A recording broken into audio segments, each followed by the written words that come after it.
Welcome to Season 2, Episode 85 of Comic Book Nation, the official podcast of ComicBook.com. I'm your host, Kofi Outlaw, and with me today I have Matthew Aguilar. Yay! Janelle Wheeler. Hey, guys. And back with us yet again, Mr. Charlie Ridgely has returned to the show. Hi. And today we are going to be talking about a variety of fun things. We have a bunch of trailers we got to break down for some great geektastic stuff. We're going to talk about this Green Lantern HBO Max series. We might be going with the Max part based on rumors we're hearing. Transformers and X-Men are going to meeting, although I just finally looked at that and it's not as exciting as what I thought it would be. So I'm just going to rail on that for a while. Oh. But we're going to Matt's excited, so we can maybe this will be a good grenade topic. And we got to do our rants and raves today. Plus, we are going to deep dive into the Mandalorian Chapter 10. A lot to talk about there. Or I'm sorry, did I say Chapter 10? I have Chapter 10 in here, but it's actually Chapter 11. Was somebody on the show going to say something? Of course not. I was too busy spell checking my name. No. Sorry. Oh my God. Wow. Wow. I love the honesty, though. I love it. It's okay. Everyone spells it wrong. Everyone. Always. I've spelled your name wrong today. Once. Never. Yeah. That's actually impressive. Yeah. Never, ever? All right. Ever? Is it though? It doesn't sound very impressive. All right. So we're going to be talking about the Mandalorian Chapter 11 because there's a lot to get into with that. Plus, we are going to talk about some new Batman comics, and Matt's going to give you the new comics of the week. So let's get started right up at the top. Like I said, we have some new trailers to break down, and the first one we're going to talk about is Tom and Jerry. So Tom and Jerry, of course, beloved cat and mouse duo, have a new movie coming out, and it's pretty much what you would expect. It's all along the lines of like the Smurfs and all these kind of 80s cartoon revisit movies. Basically, Tom and Jerry are in real life in this fancy kind of hotel Jerry gets into. And Chloe Grace Moretz is this kind of aspiring hotel clerk, I guess. That's what the youth are into these days. In the time of COVID, everybody's rushing out for that services thing to kind of, get their services on so they can catch La Rona. But anyway, Chloe Grace Moretz is this hotel attendee who has Jerry and basically unleashes Tom to catch her. And Tom and Jerry hijinks ensue with what I'm sure WB thinks is like another Roger Rabbit.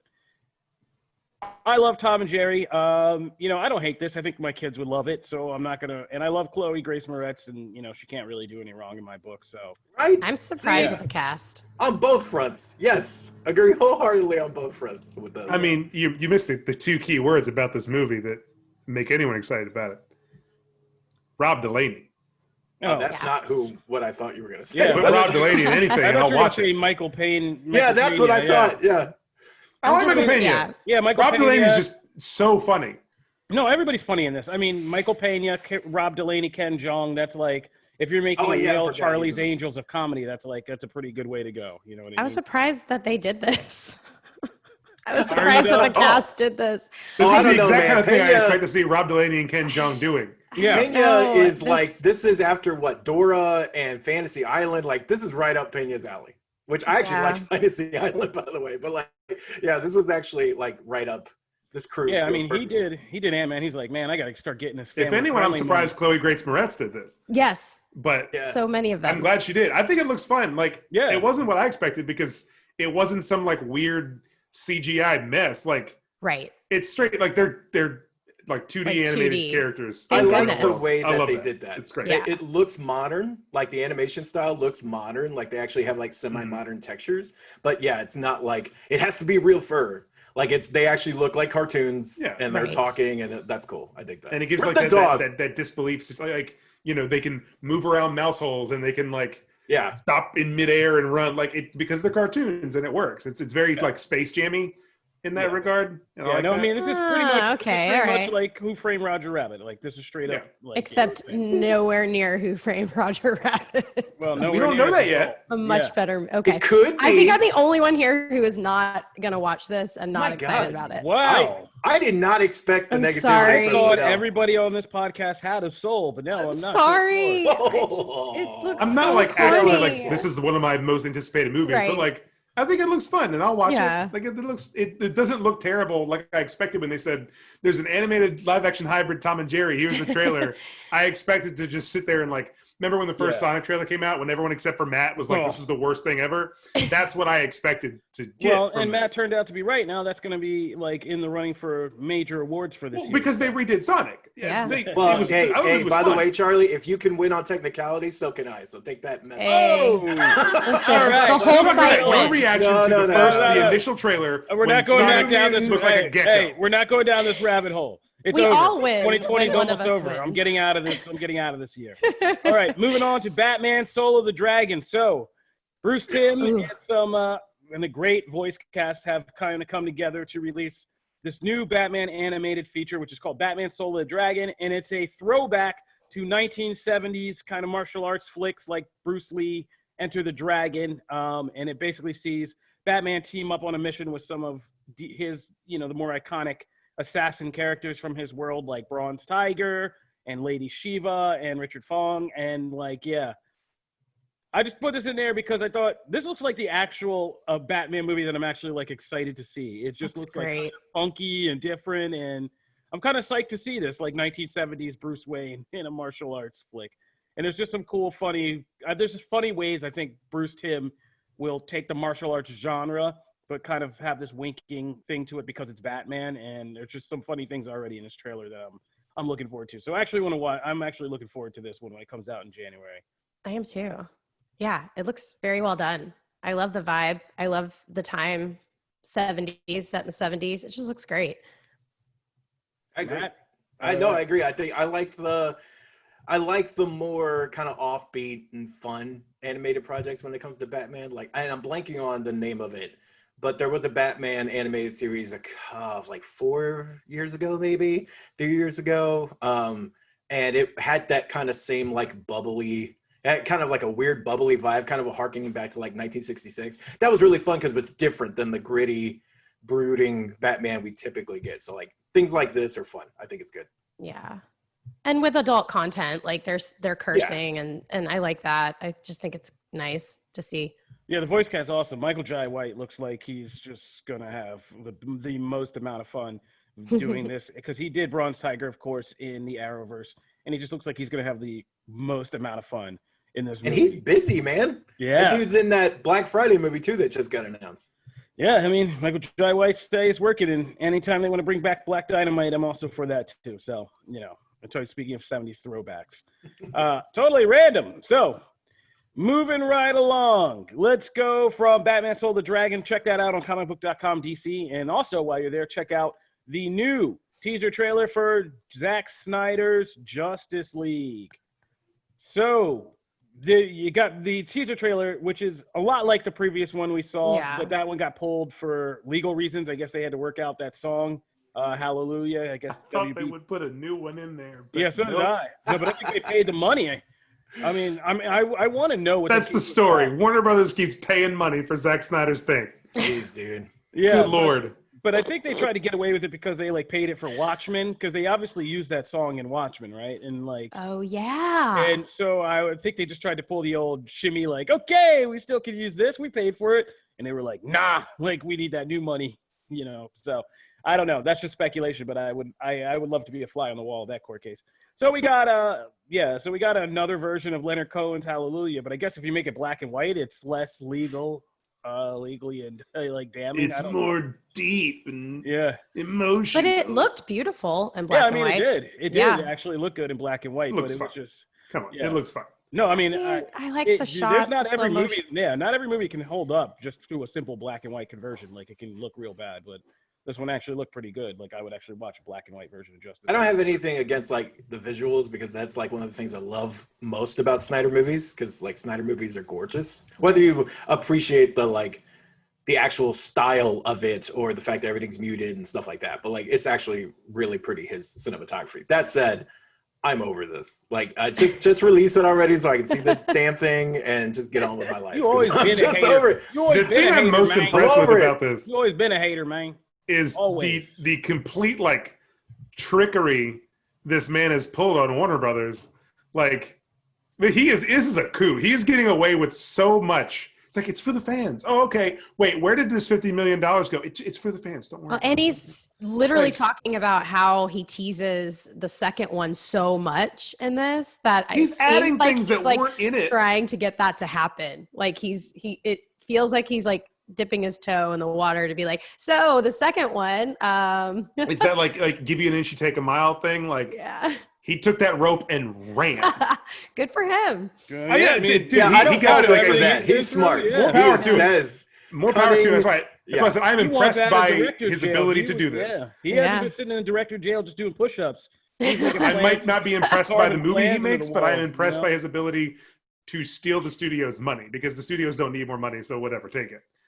But the point is, besides bashing Zack Snyder for some reason, I didn't bash him. We love him. I'm complimenting his ability to do this is growing on me, because the more, there are just a few new scenes in this new trailer here and there, but the more I see of this movie as like a bigger, complete piece, the more I actually like it, and the more it feels like an epic, actual Justice League story instead of the trash mess that I saw. Hopefully it'll all make sense a little bit more too. I think that's where a lot of people are confused, especially maybe people that don't know the comic background and stuff like that. If you don't know all that like really, really well, you were insanely lost watching that movie. You were confused. To be fair, you were lost even if you knew all the comics. Really? But I have a feeling that this is gonna this might just be me. I think this is gonna play out the same way, where you're gonna watch it and you're like, wait, what? And then it's like, oh, that's what we have to do with the second one. Like, the whole thing is going to make it so it needs a second one. And we're getting back the epic thing we began in the 2010s. I sat down in 2011 to start writing about this plan, and I'm finally going to get it. And nobody's going to stand in my way, Charlie, not you. No one's going to hold me down. No. They tried to say it was dead. They said Justice League was released and it's over. And we said recount. And now here we are. Now we're in several recounts later. We are ready. I don't have anything positive to say about this. I'm really excited about it. Surprising, shocking. We brought you here. The trailer made me more excited about it again. I'm ready for it. It looks better and better to me. It does. I agree with you on that. You all are going to be there. I'm going to watch it. I'm going to watch it. No brainer. That's how Snyder gets that second one. And I can almost guarantee it'll be better than the movie that came out in theaters. But beyond that, I don't know what else to say. So then I'll you need to be back on the podcast allow me to give your honest all the Snyderverse review. people. All right, we're gonna move on. Check that out. ComicBook.com, DC. Check that was an early grenade. Who knew? What do you mean? Who knew that Zack Snyder would be a grenade? But it wasn't even. It was just a news flashy item, and we turned it into that. I'll take it full blame for that. As long as it takes the flack off of me for not liking the Tom and Jerry trailer, we're good. No, we'll remember that. That's a permanent stain. Yeah, that's gonna be a social breakout. Go on Instagram. But move right along. Marvel's X-Men and the Transformers. We got a teaser earlier this week that they were going to have some kind of crossover event in 2021, and we found out what that was. I was hoping for something like a web series or comics like event or something cool like that. Matt's still excited, but what we're getting is a toy line that mashes up X-Men and Transformers, and I guess this is pretty cool. Where the Blackbird jet from from X-Men is a Transformer. You're not excited about that? It's a cool concept. I don't hate it. I just wanted more. I thought I was going to get something like... Maybe it's because when I saw the Hasbro thing, I kind of knew what we were in for, because it was like, oh, it's a toy. Typically... I thought it might be like a toy line and comic event. I thought they were going to do some It might be. Think about it. It could inspire it. But I want to see this thing is so cool, man. Now, here's the thing. It has a terrible name. I hate the name. The Ultimate Expanse. I don't know. Whatever. I don't know. They got to stop the But it's a Blackbird. It's essentially a Blackbird done in a little bit of a actual kind of authentic jet style. And it transforms, and it's got a freaking Cyclops visor. It has Wolverine claws. This thing is decked, man. We always thought pretty cool. It is cool. We always thought this would make a good combination, but now that it's actually happened, it's pretty slick. Yeah, it's a pretty cool toy. And it's inspired by the 90s X-Men animated series. So that's of course Transformers G1. So the best of both franchises. And so you get this Blackbird jet. They Matt says, and it comes with this little Cyclops thing, a harness with the X on it, Wolverine claws. It's pretty cool. I'm not gonna hate, but hopefully we get something more with this. I would love to see this in a comic event series eventually. Yeah. Because also, now that we're doing all this crazy license stuff, like, why not? Also, Mondo is doing X-Men the Animated Series figures, like full-scale Marvel Legends figures, and the Wolverine they just released looks like it has, in the intro of the show where he does the claws and it brings the little energy thing across, it has that as an accessory. It's like, what? That's amazing. It's Aura or whatever. I've seen it. All right. Moving right along. Also in the Transformers franchise, we are getting another Transformers reboot movie. And we got a director for it. Stephen Cable Jr., who did Creed 2. Yeah. Cool. So, this is a Transformers movie. There's a lot happening in this franchise, but we have one that's aiming to kind of come in 2022. And that'll be the one that this Creed 2 director is directing. And this is going to be kind of a reimagining between Paramount Pictures and Hasbro. So we're not going to get more of that Michael Bay crap, thank God. If anything, I think most of us hope that it's more along the lines of the Bumblebee movie with that more of that G1 feel. And let's jettison some humans. Let's go war for Cybertron, right? Hold on. There you go. You're welcome. I like the one person, one transfer, like that. The bond with Haley Steinfeld and Bumblebee really made that movie work. It wasn't just this mess of all these different characters. Right. Because at first it was Shia and Optimus, that was kind of fine. Yeah. And then it got real big real quick. I think the more kind of intimate movies are the way to go, at least to build it. And I agree. If you want to do this live action franchise thing. And I love the idea of doing what Netflix and Rooster Teeth did with theirs with War for Cybertron and making it a story between Ultra Magnus and Optimus and Alita 1, maybe do something like that where you're just focusing on a couple characters and whoever the human is once they get to Earth and stuff. I don't know. I don't know what the continuity really is. Bumblebee kind of sits over here and it's it's weird. I mean, right now it's kind of weird because they had plans for a whole universe after Transformer 5 that was supposed to launch. That got all scrapped. Bumblebee was supposed to be this kind of soft reboot that introduced a different kind of way into G1 in the 80s. And now we've been hearing that there are two projects in the works. One that's a kind of sequel set in the Bumblebee universe, and one that's based on the Beast Wars universe and is a much larger scale kind of project. So we don't know which one the Creed guy is directing. I would hope, based on his work with Creed, that it would be something else in the Bumblebee universe. Yeah, I would hope so, at least. Yeah. Because I like him a lot as a filmmaker, and I think that's the concept that seems like it's going to be better. Yeah, exactly. And it seems with more actual heart and substance to it. And a way of just maybe widening out. And, the first one was about Bumblebee, but maybe widening out with more Autobots or something like that. Even if we pick some new ones that we don't see so often, I think that would be better. Because, people are still kind of coming around and rediscovering this new project that hopefully help people rediscover Bumblebee, because that kind of got overlooked. No, it was... the best Transformers film we've had in years. Mm-hmm. Yeah. I mean, maybe ever. In terms of live action, I think it's the best we've ever had. Yeah, I just don't want to go out there because people will send me hate mail. In terms of live action, I remember it's been a long time since I've seen it, but I remember really liking the original Transformers live action movie. I like it. The first one was fun. It was a good movie. I think Bumblebee kind of excels in places where it didn't. There is a lot of heart and layers and emotion, and there's a lot of stakes. It feels like not just the world's gonna end. It feels like there's real emotional, personal stakes in Bumblebee, where Transformers, Michael Bay just lacks in Bumblebee all of those categories. By a human, an actual human. I think about Bad Boys and how much I love the original Bad Boys, but then when you watch Bad Boys for Life and it's by filmmakers who have souls and how much deeper that story goes. Yeah. Bumblebee reminds me of that with Transformers when you look at Michael Bay and then you look at what was done with Bumblebee. And also I remember because I started getting into this business around that time.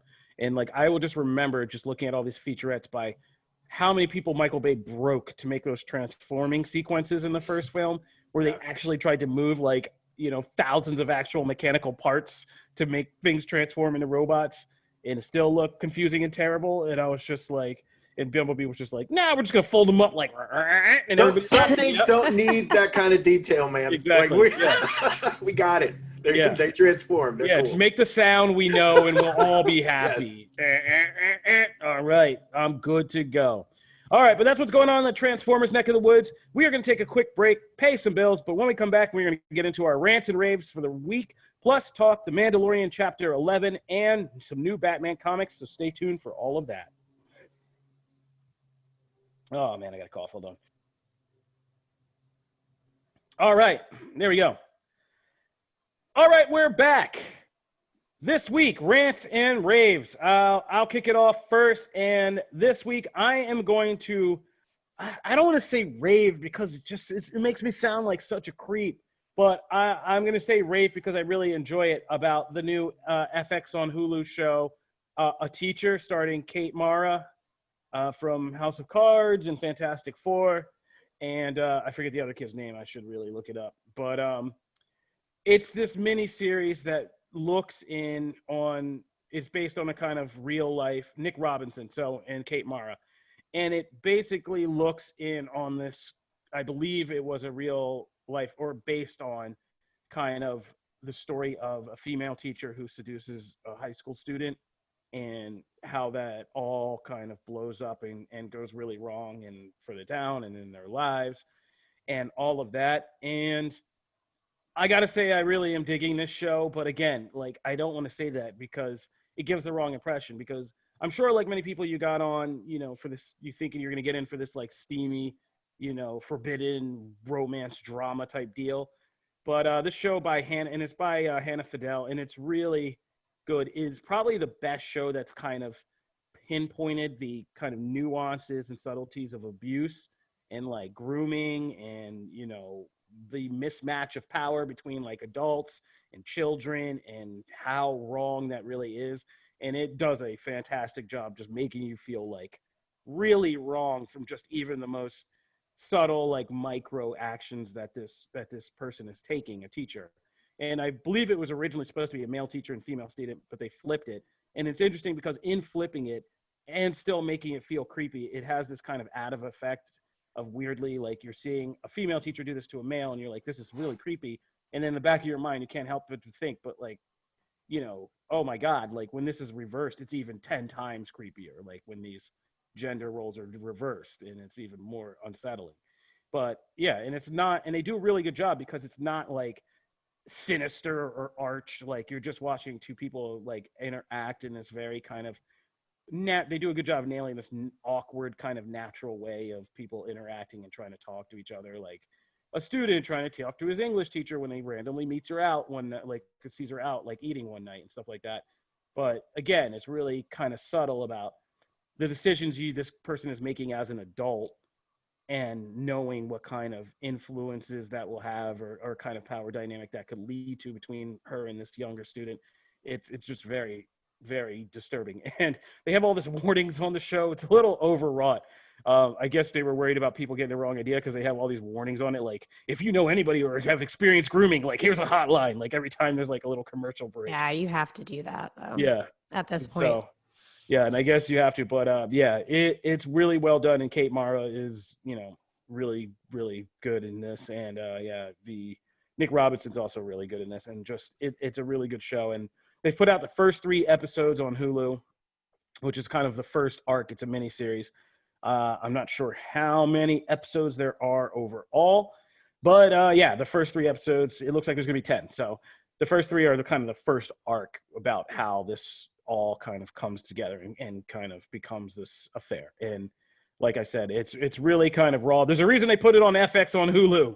And yeah, it's really kind of raw and disturbing in this very subtle way. So yeah, man, A Teacher, if you really want to check out that thing for some reason, like, check that out. That's me. Matt. How about Janelle goes first, because I'm waiting on some people who are evidently doing yard work outside to finish. So yeah, I don't want to. That's fine. I'll just shake everybody to their core. My rant/rave, I don't know which way to go with it at this point because it has so many mixed reviews, is Amazon Prime's Utopia. This is basically a remake from a UK show. So this originated like a Channel 4 UK, like, really highly rated, very, very good show. And they redid it, they adapted it on Amazon. And Basically, there's a lot to take in with this, and the timing of the show is untimely because it is basically about a global pandemic, corrupt leadership and government, like women being mistreated. It's a lot. It's so relevant that it's almost terrifying. And it just happened to be released at a crazy time. Pushing all of that aside, when this first came out, it was towards the beginning of lockdown quarantine, and I didn't feel comfortable watching it. I was honestly like, this is too heavy. I don't want to go there. If it has anything to do with the pandemic, I just can't do it. Now that I've kind of like settled in and I feel of sound mind, I actually really dig it. It's basically it's like a fan fest. It starts off at basically like a fan fest. I'm not going to, spoil too much, but it's a group of nerds that are totally geeking out about a comic book that was written, and where they have found that hidden in its pages, there's the prediction of like Zika and malaria and all these outbreaks that are coming, and basically being quote unquote man-made and released upon the earth. And it's basically, the comic is about this amazing scientist who was basically held captive and forced to create chemical warfare and viruses against humanity. And the daughter gets kidnapped, and then she escapes, and then she's trying to find where they're keeping her dad hostage. Okay, so that's the comic book. But then now, in real world, there's a group of conspiracy theorists who read into these comics and they see the prediction of these diseases and stuff. Well, you kind of find out that it may or may not actually be real. These comics might actually be real. And it's maybe someone from behind the scenes trying to get the message out there so that someone can help them save the world or something like that. It's really up to you to interpret and kind of see how you feel. I am 4 episodes in, so obviously like I'm leaning towards this is totally real. But it's a lot of violence. Like there's torture in it. It's heavy, heavy, heavy. So make sure you're like ready for a wild ride if you're going to watch this. But I personally am digging the heck out of it. And I know that it's gotten mixed reviews. And I think if it was released before this crazy time, I think it would have gotten a much bigger response because Gillian Flynn adapted that, right? I think so. Gosh, I don't even know. Gone Girl writer. If it was, then that makes a lot of sense. It plays with your mind.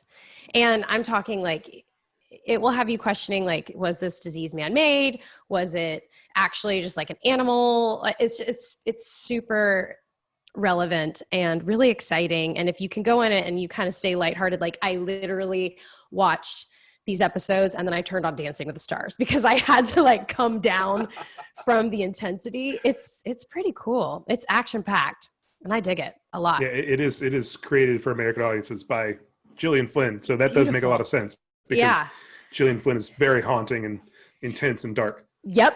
All of those things. That's perfect. And then my other rave is The Crown. If you guys haven't watched it on Netflix, they just released season 4, I believe.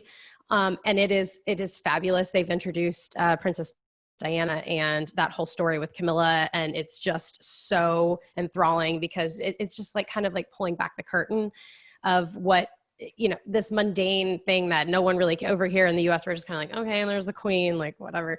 But seeing all of this backstory and like what really goes on within, the crown and the castle and the house and the politics. It paints a really lovely picture. The acting is phenomenal. Direction is beautiful. Soundtrack is incredible. And it's a really good show. So I highly recommend start from the beginning, enjoy it. All right. Matt, you ready or are you still hanging out? No. I've got a spot in between. So they've stopped for the minute. So mine is another rant gestion, but I'll say it's a little bit of a rant. Sasha Banks, who's been killing it on SmackDown recently, is the new SmackDown Women's Champion. And she recently did an interview where she was talking about wanting an Evolution too. Now, for those who don't know, Evolution was the all-women's pay-per-view that they did last year. And it was kind of capping off of a few years of, the women's revolution and all these stars coming from NXT and really shaking up women's wrestling. And now women's wrestling is such a huge part of WWE that it's actually like the focal point a lot of times. Some of the best stuff on there is just the women's division. And that goes to NXT too. So everyone's been kind of wondering where Evolution 2 is, because the first one did like blockbuster numbers, had a bunch of great matches. The community really got behind it. And since then, it's like crickets. Like, we haven't heard any kind of plans for another one, and more superstars are kind of coming out and be like, hey, like let's push that. And so I am very much, I might not be behind the Snyder Cut, but I am behind Evolution 2, and that needs to happen like ASAP, especially if you want to keep building on what you did last year, which was really like set a precedent, and that pay-per-view kicked all kinds of ass. So you need to bring that back. That should happen. It's probably not going to happen this year because there's just not enough time. So hopefully in 2021, maybe early, maybe like right after WrestleMania would be really cool, but it needs to happen ASAP. So that is my rant. Charles, do you have something? I mean, I always got things to rant about. Yay. A lot of the new stuff I've been watching, there's a couple things that I would love to talk about, and I can't yet. But a lot of what I've been watching over the pandemic has been things that I missed before. I especially a lot of horror movies. Throughout October, I watched things that I had never seen before. One of the things I've been watching lately, which I was getting really excited about, Assassin's Creed Valhalla coming out. I adore that game. And so I started watching Vikings because I was just really hyped about the whole Vikings theme, and that show that was on History Channel, and I think it has like half a season left to air. Travis Fimmel and Catherine Winnick and the big guy from Bad Boys for Life, Alexander Ludwig. It's such a fun show. If you like history stuff, like I'm a big fan of like Pirates of the Caribbean and Black Sails, and anything like Vikings, pirates, old, like the dark time, the dark ages, like anything that's more historical like that, but put it with a fiction lens is really fun to me. So if you haven't seen Vikings before, there's still like 6 episodes left to go that are supposed to come out end of this year or beginning of next year, whenever they actually get around to finally airing the last bit of the season. But everything previous is on Amazon Prime right now. If you like that kind of stuff, Vikings is so cool. It's really bloody, it's really intense, but it gives you a lot of info about Viking lore, which is really neat. But the other thing, the one like new thing of this year that I just have not stopped thinking about, I've watched it 3 times already, which I never rewatch TV. So for me, that's a huge thing. But Ted Lasso on Apple TV is the single best show of this year and maybe the last couple of years, in my opinion.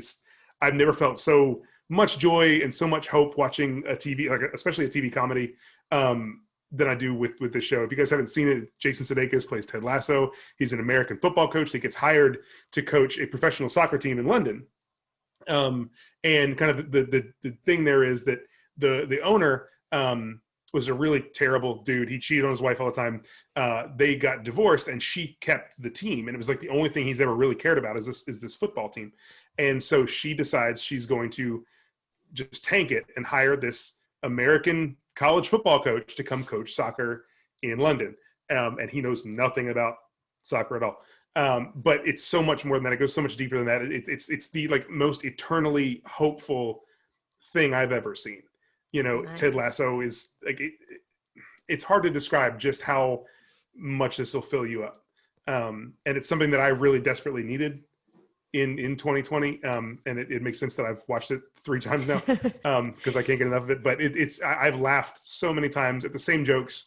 Like, I was surprised this was good because it was based on skits from NBC Sports when they got the rights to the Premier League like 6 years ago. Oh. And those skits were funny, but like that, it was a very different character that Sudeikis played when he played that first Ted Lasso. And I was really confused as to how this was going to be an ongoing series, but it has just exceeded all my wildest expectations. It makes total sense that it's been renewed for 3 seasons and only aired 1. They're about to start production on the second one in January, and it's a surprisingly deep show. Ted is dealing with some like going through a divorce and trying to kind of come to grips with that and it's really unique because no one's played like a bad guy in that situation. Like, the wife isn't mean and terrible. He's not like a turd, like they're not working. And you really like dive into his struggle with accepting that and allowing her to move on and letting himself move on. And it's such a powerful show. And there's a reason that if you get online and look it up, like everyone has raved about this show. It really is everything that people are saying it is. And I'm kind of telling everybody that I know, like, if you haven't seen Ted Lasso, you need to go watch Ted Lasso. So that's my rant. Ted Lasso on Apple TV Plus. All right, that's it from Charlie. Thank you. Now that we have our rants and raves down, let's go into our deep dive section. This week, we are going to start out by talking about The Mandalorian Chapter 11. So, after last week's episode from Peyton Reed, which was kind of a standalone, it didn't really advance that much, but we all kind of said, like, maybe this was a necessary kind of stage setter. Well, in Chapter 11, we kind of got what stage it was setting, and I have to say it was very worthwhile. So this is a full spoiler discussions for The Mandalorian Chapter 11. If you haven't watched it, why are you listening to this? Go watch it. I don't know what you're doing with your life because there's not that much content out there. So check that out and coming back and listen to this. So in Chapter 11, we got the heiress. It sees Mandalorian. I know Charlie's very up in arms about this, so I won't call him Mando for you, Charlie. I'll call him Din Djarin. And the child travel to a moon of Titan to deliver the passenger, and the moon of Titan is basically kind of settled by the Mon Calamari culture. The people from that planet, there's two races. I forget what the second race is. The guys with the Quarren. Yeah, the Quarren, and the Mon Calamari, which are Admiral Akbar and the fish guys. So they go to this aquatic planet to deliver the passenger, the frog lady, to her husband, and they get word, the frog lady and her husband, true to their word, they point I'm saying Mando, I'm sorry. They point Mando in the direction. It was a fun headline is the only thing I messaged you about, because now we know that he's not the Mando, so it's a fun thing to think about. I call him Mando all the time. I just thought it was a fun headline. It's Big M. So. Yeah. So Mando basically is pointing in the direction of this other Mandalorian. He gets double crossed, but they show up to save him, and it turns out to be the Night Owl squad led by Bo-Katan Kryze, who is Katie Sackhoff. And this is a huge milestone in Star Wars kind of franchise because Bo-Katan Kryze is a character who was introduced in the Clone Wars animated series and Rebels animated series, where she was voiced by Katie Sackhoff. And so Katie Sackhoff becomes the first person to take a Star Wars animated character into live action, fully. There's been little Easter eggs like Captain Hera was in Rogue One. They've kind of retconned this thing. So one of the old troopers in Return of the Jedi is Captain Rex from the animated series. But this is the first official one. And so Mando meets Bo-Katan's Night Owl squad, who also has Sasha Banks in it. She did a great job, too. Oh, no, she was awesome. She was a standout in that episode, man. Mm-hmm. She was one of my new favorite characters. Castle Reeves, I forget her exact name. And our boy from Agents of S.H.I.E.L.D. as Axe Woves, which is still one of my favorite names ever. That is a crazy name. Yeah. That's a great name. George Lucas came up with that one, fun fact. He came on the set, and, in pure pimp George Lucas fashion, he was just like, Axe Woves, salt bag style, and just, walked out. I don't know if that's a true story, but I like it. Him and his belly button high jeans just turned on the heel and walked away. You can Not see to his derail Skechers us. just off in the distance. Not to derail us, but I can't see George Lucas anymore and not think of Bobby Moynihan after his impersonation, which was fantastic. You will get me a Coke Zero. Yeah. But anyway, so after some, initial trepidation because, Mando was thrown by the fact that these Mandalorians take off their helmets. And they begin to, Bo-Katan kind of has to break it to him like, hey, dude, you're in a cult. Yeah, you haven't been taking off your helmet because you're in a cult, buddy. That was the best part. Yeah. He takes it so seriously. He handled it pretty well. Your entire life's a joke. He was like an upset child. He's like, there's only one way, the way of the Mandalorian. He flew off. Oh my gosh. It reminded me of the Unbreakable Kimmy Schmidt, where she's been living in a bunker her whole life and only knows this cult way of living. And then the world's like, hey, here's a rabbit, here's a grocery store. And then they're just like, she freaks out. That he reminded me of Unbreakable Kimmy Schmidt, and it just made me laugh. Yeah, it was pretty funny to learn he's been keeping his helmet on like a jerk all this whole time. But that's a real thing. Because some people, and here's my thing. I got torn apart in season 1 when I tried to say this in the office. Brandon Davis and Chris Killian in particular were up my ass about this. But I said that there is a part of me that gets slightly annoyed about Mandalorian time because it attracts this mainstream audience of Star Wars fans that don't necessarily follow the deeper parts of the franchise, like the animated series. And that's okay. That's fine. I'm not like one of those troll purists. But it just gets to me when people get a little chesty about watching just the mainstream Star Wars stuff and start to think they know stuff and, arguing with everybody online. Like, just because you watch The Mandalorian doesn't mean you know jack, ish about like Mandalorian culture as a whole or its history in the franchise.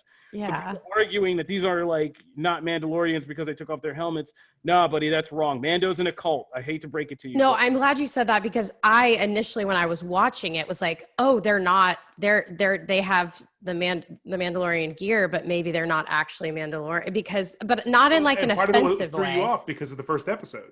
Yeah. Because of Cobb Vanth. It Yes. was the same exact him taking the helmet off and the reaction. Me up. And so it took me a while to actually process and understand that, like, no, he just, like, I literally didn't even believe her when she first like told him, hey, you're not the only one. And it took me a minute because they laid that out for me. You're setting yourself up. But I definitely did not get on blogs and say, that's the difference though. Yeah, obviously. You guys are wrong. Well, I just didn't know. Oh, yeah.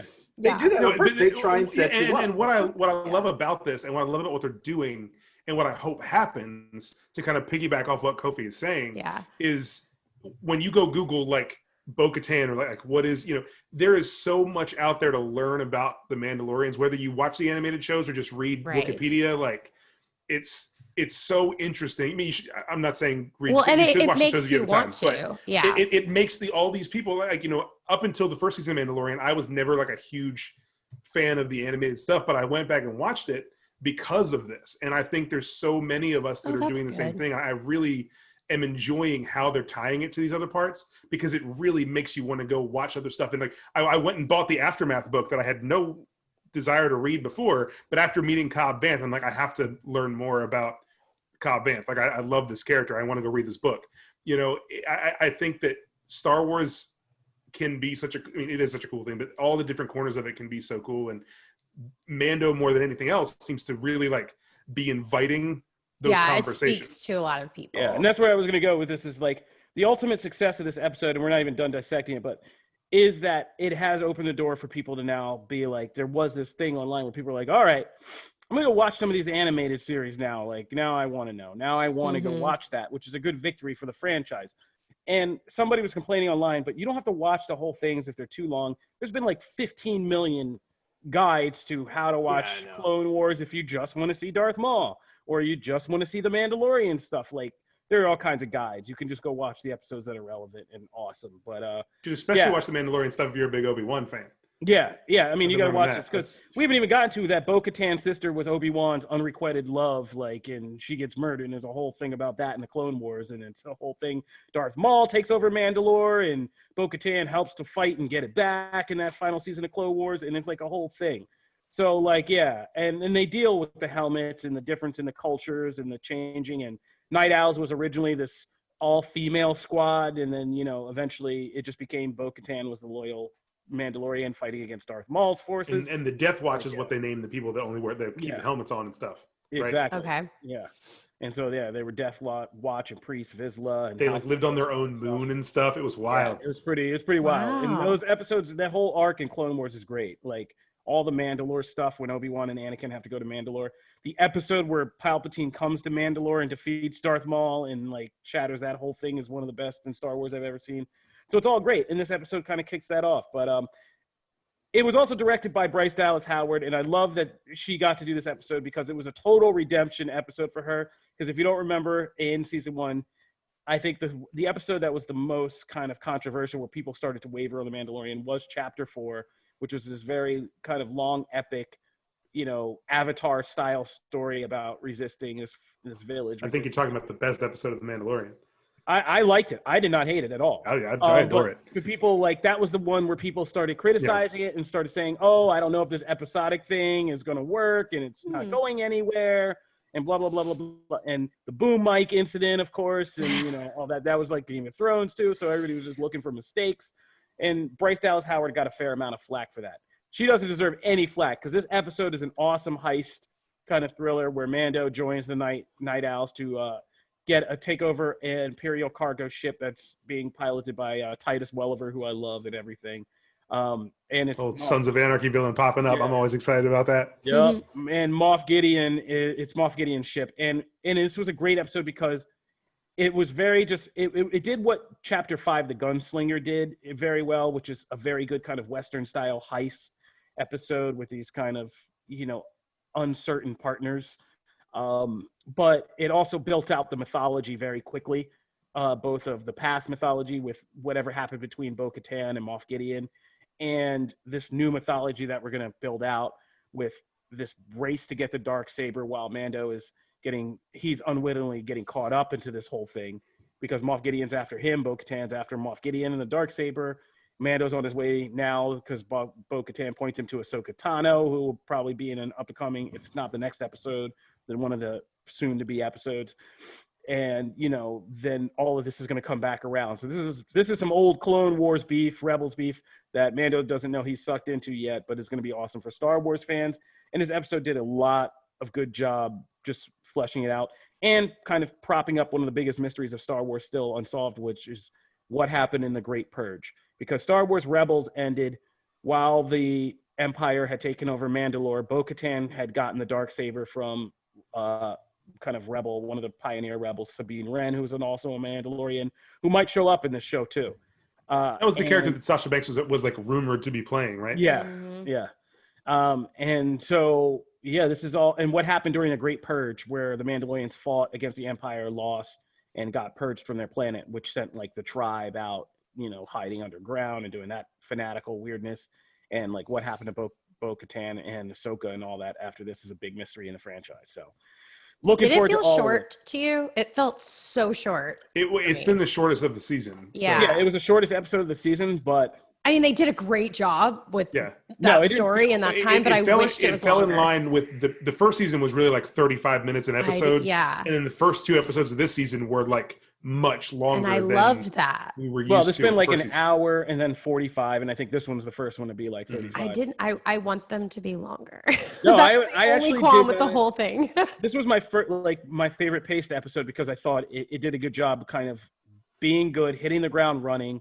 Like there's very little preamble to like some really serious stuff starts happening, and then it's like a really good heist fight on the ship, and then like I think if we had to sit through 3 hours of The Rise of Skywalker, we can have 90-minute Mandalorian episodes. I think that's fair. I mean, yes, I would have loved it, but like I watched this episode twice, and it was good to be able to watch twice because it was one of those right.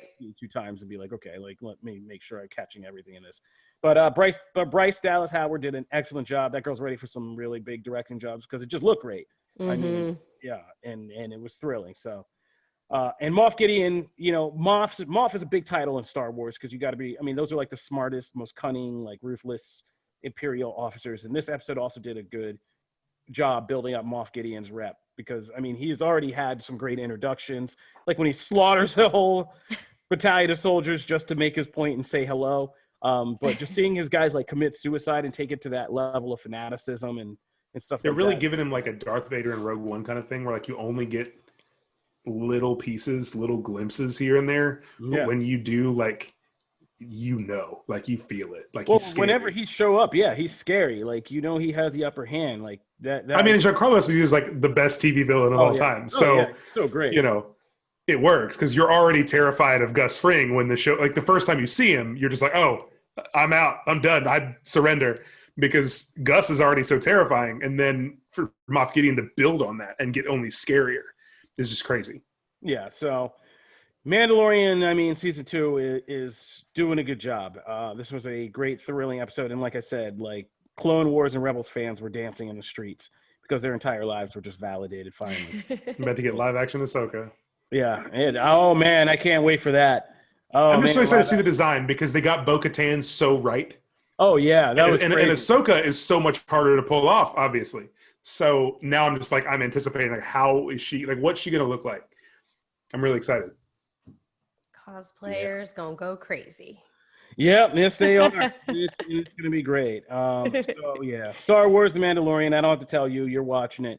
We're psyched, and I am so psyched to see where the rest of the season goes. And I like how it's slowly building. I'm hoping for a finale where Mando has to join forces with Ahsoka, Bo-Katan, the Night Owls, throw Sabine Wren in there, and all out like revenge war against Moff Gideon. Like I just want to see it go down.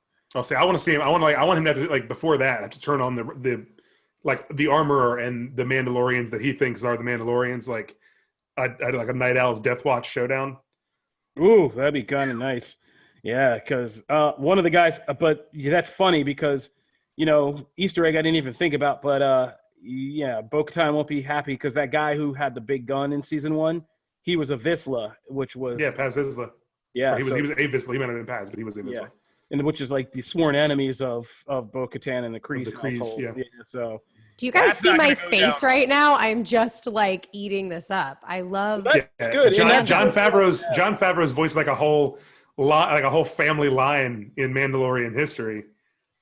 Yeah, and they don't like each other. In it. Yeah, and they do not like each other. So when they meet, that is going to be some interesting. You guys should make like a crash course for people who haven't watched the animated, like how, like where they should start. I know you said you can start anywhere. There's plenty on comicbook.com. Yeah. Yeah, and if you want to get the real crash course, we waterboard you with some tequila shots to see if you can remember all this. I mean, I'm down with that. I love tequila. That was a thing. Yeah, there you go. Boom. All right. So, party on, Wayne. Let's go. Moving right along from The Mandalorian. Check out all our coverage on. Oh, we didn't even talk about Baby Yoda. He played with the baby that those eggs he was eating. He ended up playing with the baby, and they were friends. And so, I wonder.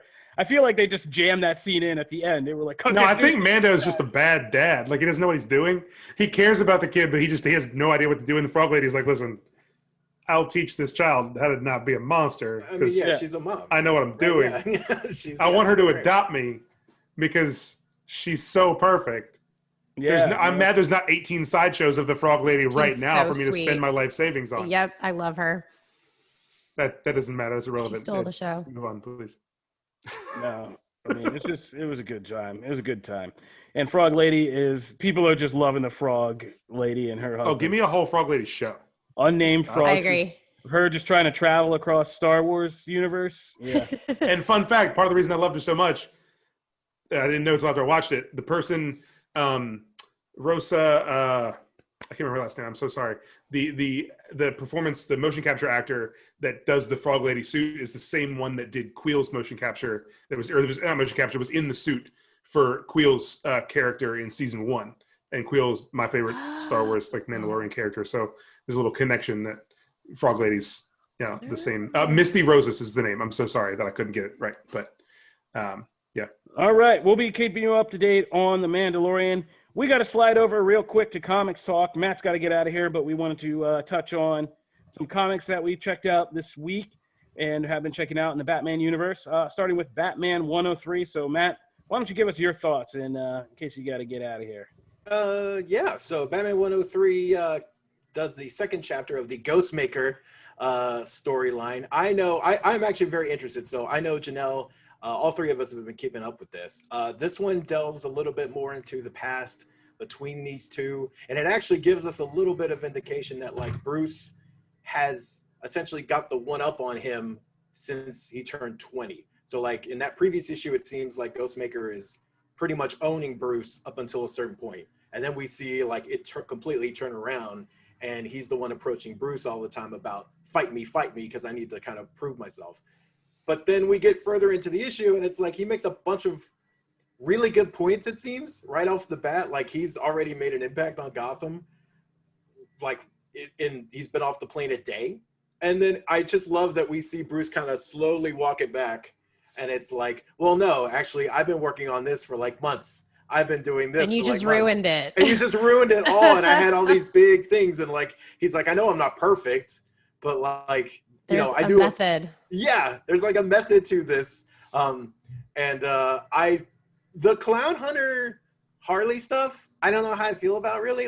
I don't really know. Right. That's kind of how I felt. I was I like some of it. I don't love it. The Ghostmaker. I loved the animation. I loved Harley. I loved Harley. I just don't know why Clownmaker is such a important piece of the puzzle. I don't know why he's even in this at all. I don't know. There's always one. It's weird because Tynion, there's always one line that you can see oh, that's why. And in this one, it was the part of where he talks about this is why you're weak. Because when he's asking, why don't you just take out this dude? He should be in jail. And he's he watched his parents die. And he goes, and he's only 17, right? Yeah. And he's like, that's your problem right there. That's your weakness. Yeah. And so that makes, like, you can see what he's going for. Mm-hmm. It's a little bloated. Okay, I don't know why Harley's there. Right, yeah. Why is Harley there? Is it to, like, show him that, like, everything's not so black and white? It's weird. Yeah, so there's things like that. This book kind of lost momentum and when it just switched to the Harley Clown Hunter thing. Like, I wish they had stayed with the Batman Ghostmaker stuff because that was much more interesting, and that just felt like filler pages when Harley Quinn's fighting Clownmaker. Like, there's no stakes to that. We never think that Clownmaker's or Clown Killer or whatever his name is ever monologue. Yeah, like, it was like a lot of dedicated time to that. Yeah, I skipped through a lot of that. And you know, a few jokes about her landlord at this apartment she just got would have been enough. But yeah, like that whole scene was just a waste, and the Ghostmaker stuff was so much more interesting. So yeah, that part's good. And although I feel like we got to stop letting people, like, Batman literally this year has been people taking over the entire city. Bane, Joker, Ghost, like City of Bane, City of Joker, City of Ghostmaker now is like what I did roll my eyes a little bit when I saw that last page. And it was like, it's going to be my city. I was like, oh, God, no, not again. Well, like, we just keep getting people to show us different versions of what Gotham is other than what Batman's offering. Like, it's like DC's just staring at those Arkham City game sales numbers. Yeah, that, and they just don't know where to go from here. They're like, got to see how 2020 plays out. Throw another villain in. Maybe he has a good city design. But Ghostmaker's outfit reveal, like, I feel like I got a better view of his entire costume. I don't know. I mean, just all be grateful we haven't had to see how Batman would deal with COVID. Oh, yeah. That's. Can we just all be happy that hasn't been a thing? Oh, you don't think there's going to be a sequel to their, like, because they had a big Gotham plague back in the 2000s, didn't they? I'm just everything everywhere is like, we're gonna make a pandemic. To be fair, movie. though, Gotham has had everything. Yeah. It's been a plague, cataclysm. I'm just saying, I'm surprised because you can do comics from home, not like a movie set. Mm-hmm. You can make comics at home. I'm surprised there's not been like, oh, it's the Batman COVID-19 issue. Well, I think everybody's grateful we don't have it. I think the key to those are, like, you have to actually be on the other side of the things. Or commenting. Tell that to movies and television. Because we are still, but Utopia didn't mean to do that. Well, Utopia didn't, but there's full-on shows that are about that. I was against the Social Network, and I have a review that says it because I was like, this story is not done, and damn it if I wasn't right. All right. But the movie's better now because of it. Yeah, I don't know. Yeah, that's some prophetic stuff right there. You need to bring back David Fincher and just do a 4-part HBO Max series where he shoots the rest of it, like, from there until now. The whole last episode was in a prison. That'll be great. Also, with Batman, before Matt gets out, we read Punchline #1, which I felt like Punchline #1 was interesting in the sense because, again, it's still the same theme, right? It's new ways of looking at Gotham City and what's happened in it, and I think Punchline #1 does this weird job of doing a better job of summing up Joker War than Joker War did in just a single issue. And this was just like they did it like weird Ricky Morty style. This is just like a preview issue before the series comes out or there's more coming out like later into next year. We got to wait before the next issue. But the first issue of Punchline basically deals with the aftermath of Joker War with his new sidekick Punchline being arrested and facing her day in court, and how she still manages to launch this plan to kind of warp the minds of the city through public broadcasting, social media, podcasting. And and you're saying comic writers, Charlie, writing about now, this is an obvious parallel to what comic writers are commenting on the kind of misinformation and vitriol, radicalization and stuff that's being pumped through social media and different forms of media. And this does, which was kind of what Joker was trying to do in Joker War, was transforms people's perception about Gotham and Batman and what it should be and what the world is, and release this kind of inner radicalized nature of people that he thought was their base kind of nature. But this Punchline issue does a much more effective job of showing that. I almost wish Joker had gotten taken out of Joker War and like it had been Punchline's plan, because this was a much better plan.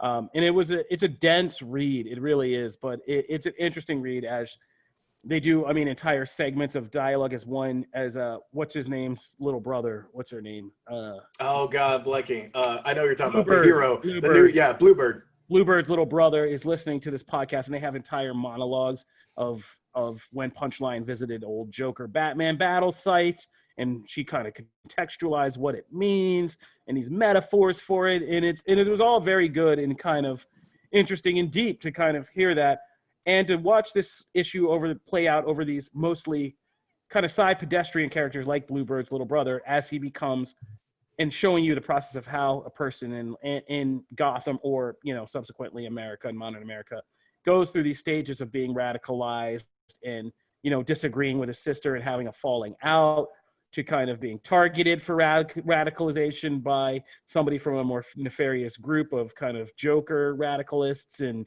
going to a rally finally and getting the mask and doing that all, and Punchline successfully swaying, you know, the legal system from believing in what she committed, which were obvious atrocities, into kind of parting her in the eye of the public. Yeah. And kind of getting her off, and, you know, yeah. And like I said, it's an interesting, deeper take. It makes this character much different and distinct from being a Harley Quinn clone in a way.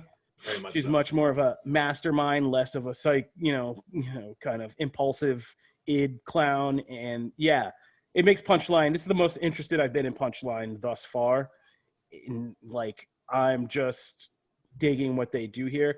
But again, it also makes Joker War look like even more of a failed kind of concept, because this single issue does more of what he was trying to do than that whole. That's a theme. That's a total theme of, like, I feel like that event, all these side issues and one-offs are so much better.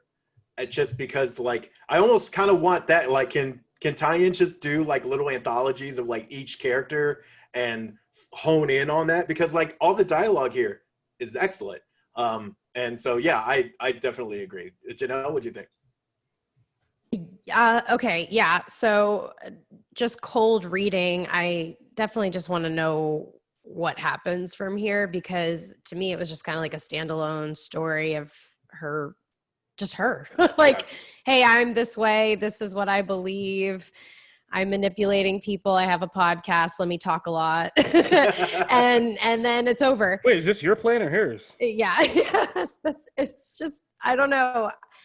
I feel intrigued, but I'm not like blown away by it. Because, you know, I didn't read Joker Wars, and I don't really know what's ahead or what was behind her. So I will say that in the one issue, like I'm so intrigued by her. Like, I want to definitely dig in and understand her more, and hear her story and see what her plan is. And I'm very, very interested, but it felt like just a setup. Like, okay, here you go. Here's just so you know what's going on. Here she is, introduction of character. And now I'm ready for like a story. Definitely. Yeah. Cool. Good. So I did it right. No, definitely. It's perfect. But I love the artwork too. I love the color. Like I love her outfit. I know that's so weird, but I just love the way she's a great looks. design. Yeah. It's a great design. Her makeup, everything. She's just cool. Yeah. All right. Charlie, you have any thoughts? Punchline before we get out of here and move on? No. All right. Good. The end. All right, Matt, we're going to our rundown section. Cool. First things first, HBO Max coming to Roku, sort of, and to Amazon Fire. So, Janelle, 2020 might actually end on a good note for you. You may actually get a Christmas present, sort of. Sort of. Only on one of my Roku devices. Yeah, well, I mean, you're making strides. You were really kind of worried about that. It's like it's a workaround. It hasn't been official, right? Am I right? Like, it's not officially on like an app on Roku. It's, you have to cast it from your phone. From your Apple. You have to have an iPhone for the Apple Play. Yes. I still have faith that it's going to be fine though. I mean, they have to get a deal. If it's coming to Amazon Fire Stick, Roku's going to fall. Yeah, I mean, Roku made it to Peacock. There's no way. I mean, honestly, this might be bold. I would be surprised if we got to Thanksgiving without a deal with Roku and I would be thrilled. Yeah, once the Amazon they're going to push Flight Attendant hard once it comes out on Thanksgiving, and I'd be surprised if they're not because they got the whole like they're showing stuff on TNT and TBS and stuff. Yeah. I'd be surprised if they didn't have a deal done by Thanksgiving. Rejoice. All right. So that's that. Matt, you had some things in the rundown. Why don't you give it to us real quick so we can get out of here? Yeah, just new comics. So Venom number 30 is out, which is the Venom Beyond finale, which I loved. I've loved the storyline. It's been a really big surprise. We also have 3 new chapters of 10 of Swords. We have X-Force number 14, Hellions number 6, which is nuts. And Cable number 6, which I imagine we will be having a very divisive conversation about. Aquaman number 65 is the end of Kelly Sue DeConnick's run and big old wedding, which is awesome. 7 to Eternity number 14 is back after a long hiatus. Rorschach number 2 is out. Something is Killing the Children number 12. Once in Future number 13. Spider-Woman number 6. We Live number 2 is one of the best new comics I have read in a long time. So number 2 is out. Definitely check that out. Sea of Sorrows number 1 and Dead Day number 5. And the last part is not comics related. It is a congratulations to Alexa Bliss, who got engaged. So all WWE fans are happy for her. Beautiful. Not me. Aw. I'm sure. All right, that'll do it for this episode of Comic Book Nation. We want to thank you guys for tuning in. As always, we put up new episodes every Wednesday and Friday on comicbook.com. You can listen on the site. And we're on your favorite podcast listening platforms. We're on Apple Podcasts, Spotify, Stitcher, iHeartRadio, Google Podcasts, and Google Playlists. You can tell any smart home device to fire up Comic Book Nation podcast, and it'll get it playing for you. If you want to watch episodes, we put them up, new ones, live on Facebook Wednesdays and Fridays. If you can't watch it there, they will be on the Comic Book Nation YouTube page. If you want to talk to us, interact with the show, or just sign up to be a fan, head over and follow the @ComicBookNation Twitter account. You can find us at the Comic Book Nation hashtag, or you can holler at us individually. You can find me at Kofi Outlaw. You can find me at Matt Aguilar CB. You can find me at Janelle Wheeler on Twitch and all the socials. I'm at Charlie Ridgely.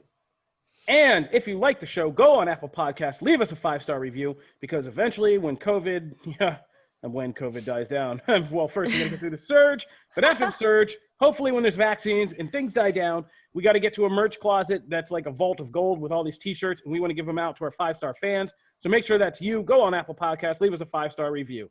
And that's about it. Thank you for tuning in, as always, to Comic Book Nation. We hope you guys are staying nicely distracted with some fun geekdom. Be sure to tune in with us again for another fun discussion, and we will see you next time. Peace. Deuces. Bye.